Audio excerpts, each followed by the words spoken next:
welcome back. I am sorry about the wind, I hope you can hear me. This morning we are just bringing up the sheep. Unfortunately we've had another couple with maggots since our last video. Caught it so early. In fact I might try and put a picture in so you can see how small the actual area is, because it's not big at all. So it's just a bit about being really vigilant, but just going to bring these up to check on them. I think we've got one in here.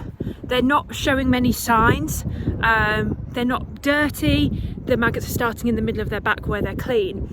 So it's proving a bit tricky to spot, but yes, I'll show you how early we're managing to catch them in a picture next.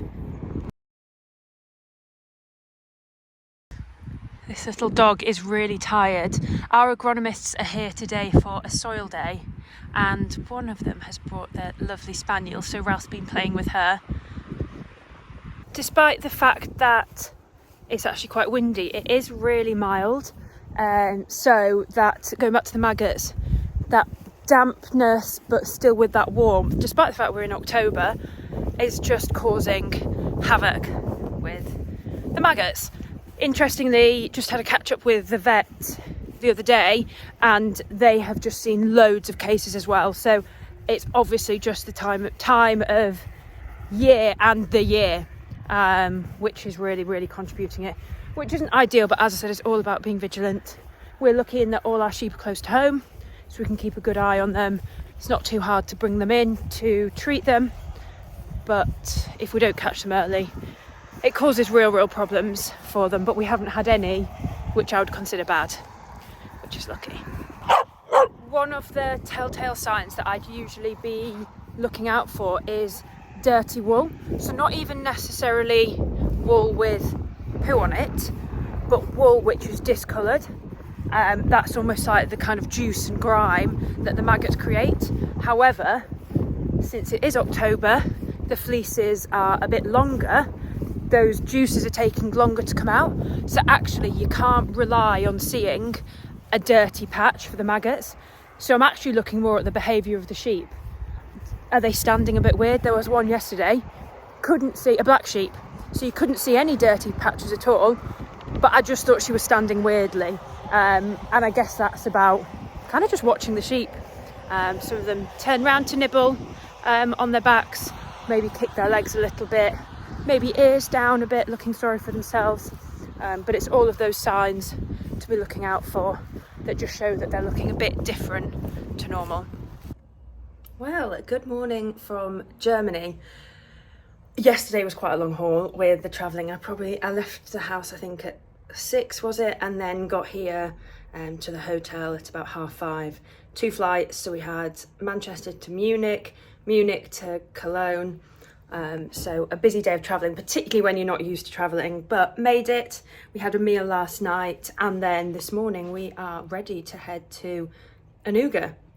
All I've been told is how big it is, how overwhelming it is, how kind of amazing and inspiring it is as well to see all these countries, all these food producers and importers and exporters all together kind of at one event.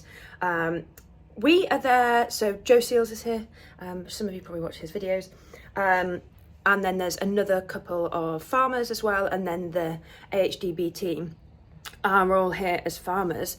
I guess is to understand what work the AHDB is doing for exports, whether that's the research, whether that's building relationships, and also convey that back to farmers, because it's really hard for organisations like the AHDB to get across to farmers what they are doing. And actually, not every organisation is perfect, is it? But without them, I think we'd be in a lot worse position, particularly when it comes to exports. Here we are, we have made it. It is so busy. People everywhere.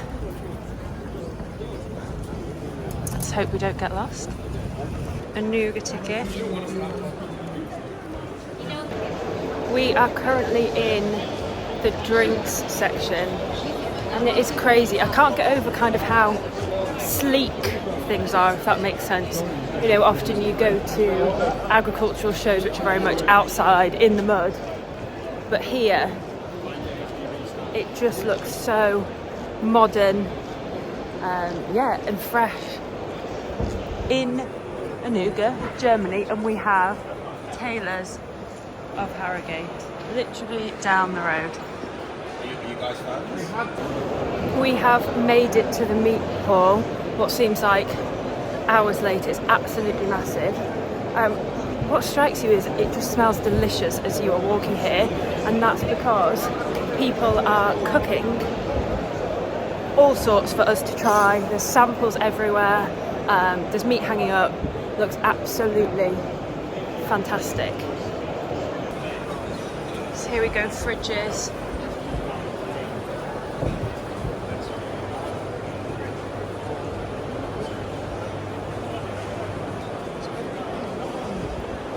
We have found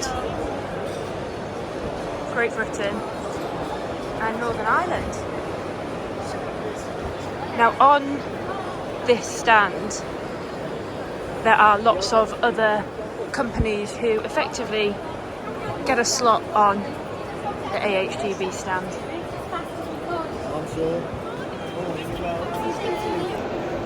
Dr. Phil has set us up with a meeting with the US Meat Export Federation. Now their stand is absolutely massive. Obviously shows much bigger kind of market share. But here, you can see it behind me.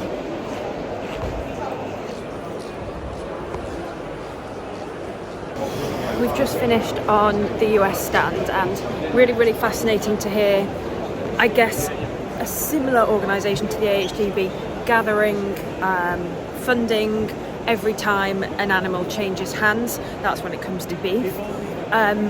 Using that fund again for similar things, you know, as with the AHDB, research, disease, that sort of thing, marketing, domestic marketing. Also interesting that they're potentially up against some of the similar things with the AHDB, such as how farmers view their work. Now we're off to Argentina. Just finished on the Argentinian stand, having a chat there. Again, just so fascinating to get a bit more of an in-depth insight into other countries. Are they facing similar problems to us, similar challenges? One thing which really stood out was the quantities of meat eaten. So in Argentina they eat 48 kilos of meat, of beef, sorry. We eat 17. Well, that's such a massive difference. Also a very similar setup when it comes to how their kind of money is gathered. 70% of, let's call it the levy, is paid by the farmer and 30% by industry, whether that's processors or whatever. So I think one point to note is that sometimes our farmers, British farmers, can feel like we're up against everything. We're not the only country who has an organisation like the AHDB to actually help us out, do some work for us, whether that's marketing, reputation, research, exports like this. And I think if you're here and you see the size of the stands, you can see how important exports are to countries and companies as well. Back on the Great Britain stand now. Really interesting to see the kind of pictures and images used on the stand. So outdoor pigs here, rolling British countryside, which is a real selling point for our produce.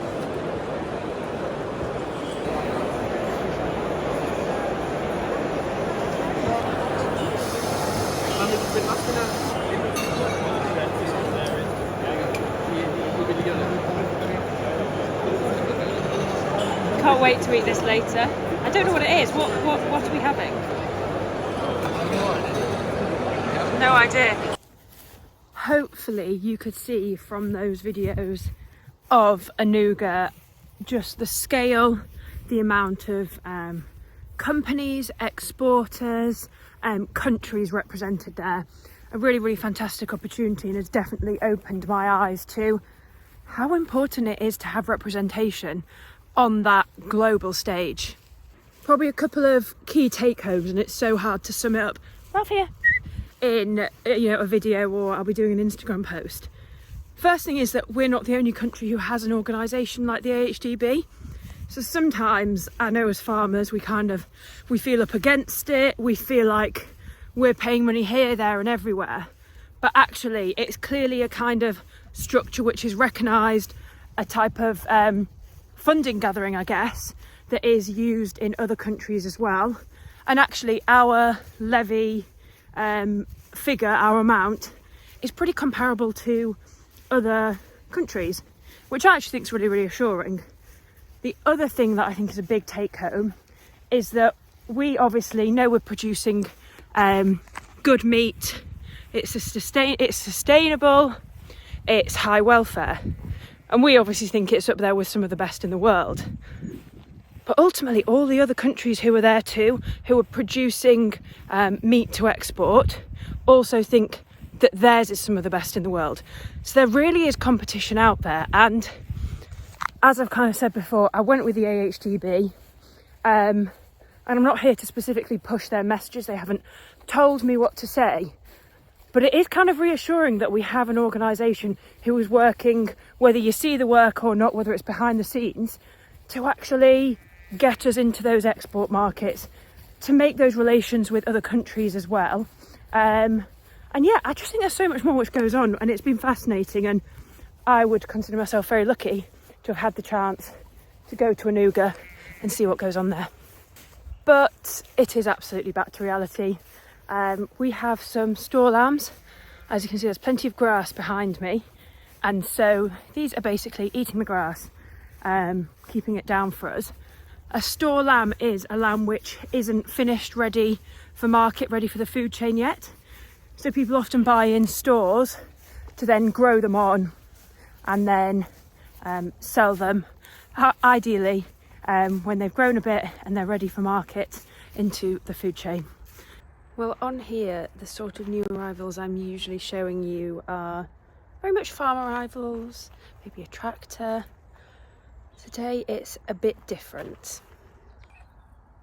This is a little kitten. So my sister was actually out walking, and just at the exact moment she passed this bit of hedge, this little kitten was in the bottom of the hedge. Now you can see, in comparison to my hand, how tiny he is. He's absolutely minuscule, and he's also injured his tail. So, good boy. What we can't get over is how friendly he is, and he came running to my sister. So he has been to the vets, and he's got some wormer, he's had a jab, and they've had a look at his tail. But he is only, you can see his tail there, he's only 800 grams. They think he's about 7 weeks old. But they need to be 2 kilos for surgery. So at the moment we can't do anything about that tail. But it is not bothering him in the slightest. He's so friendly and lovable, and albeit we have one farm cat, we used to have a few more, but that's the only one that we've got left now. We're not cat people, as you'd say. We just could not leave him. He's actually really pretty as well. I don't know what breed he is, I'm not sure, but he's lovely. Good boy. Good boy. We're just having to get Ralph used to him now. Ralph usually chases cats. They're the one thing I can't really stop him chasing.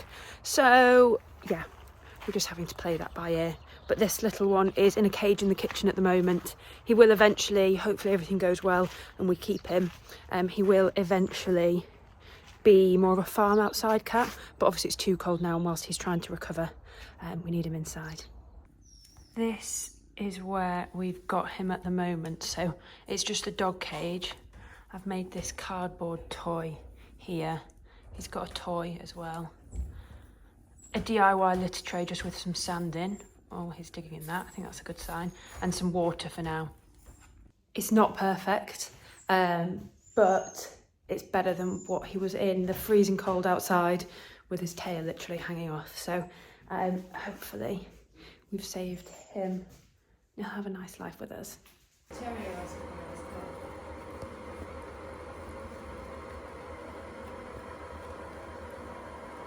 currently just rolling, well, some of the heavier land that we have. We've drilled beans in, well, my dad's drilled beans into this. Hopefully they're a success. Not always good, planting beans. I think it's something like you only get them good 1 out of 5 years or something like that. But that's what we're planting in here. Because of it being so heavy, such a heavy field, there are some places with standing water, so I am rolling around some of those bits.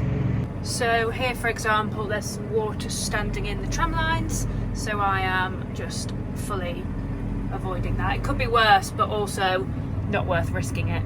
Well, these girls need no encouragement to move from this field into the fresh seeds here. All of these ewes should be pregnant, and some of them will be kind of midway through their pregnancy. It's a really important time for nutrition. So those seeds behind me in the other field give them that real kind of boost compared to the other slightly older grass.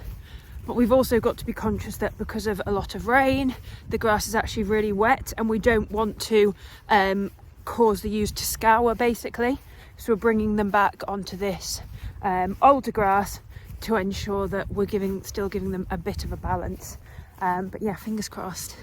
They all will be expecting babies. A few sheep jobs today.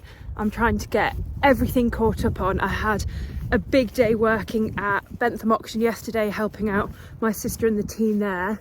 They had over 1,200 cattle in, so a serious amount of cattle to get through, sell. I mean, it's a credit to yard staff, office staff, auctioneers, buyers, vendors, that they can have that much stock in and stock looking really, really well. But my main job was stickering cattle passports. So if you've ever done that, you know that doing hundreds of those is quite a steady job, but it was nice to get up there. But with that day, it was another day away from the farm. So yeah, trying to get caught up on all my jobs, because tomorrow I am heading down to NFU HQ for our first NFU Education Becca and Lizzie Meets live question and answer. So we've done the filming at the pumpkin patch, and then now we do the question and answer with Farmer Lou, and we get the primary school children to ask whatever they want about pumpkins. We try and touch on curriculum stuff, you know, pollination, germination, but they also love asking questions like, what's the biggest pumpkin? And, you know, questions, how fast can a cow run? Things like that. So it's really, really rewarding to do. And then after that, onto the British Farming Awards.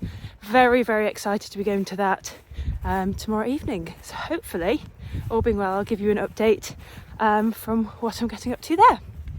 I've actually not been posting on Instagram for the last week or so. Probably going to have another week not really posting. It's just been quite nice to have a bit of a refresh, and hopefully I'll come back feeling a bit more inspired with it. I think I was just on the treadmill of continually thinking I needed to post and keep everybody up to date. So yep, having a couple of weeks off that, and fingers crossed I'll be back, as I said, inspired and ready to post. The other thing on kind of the social media side is that our second series of the podcast kicks off on Friday. I highly recommend you give it a listen. Very interesting first guest to start with. That's all I'll say in this video. On that note though, I hope you enjoyed the episode. If you did, please do like and subscribe to my channel, and I'll be back next week.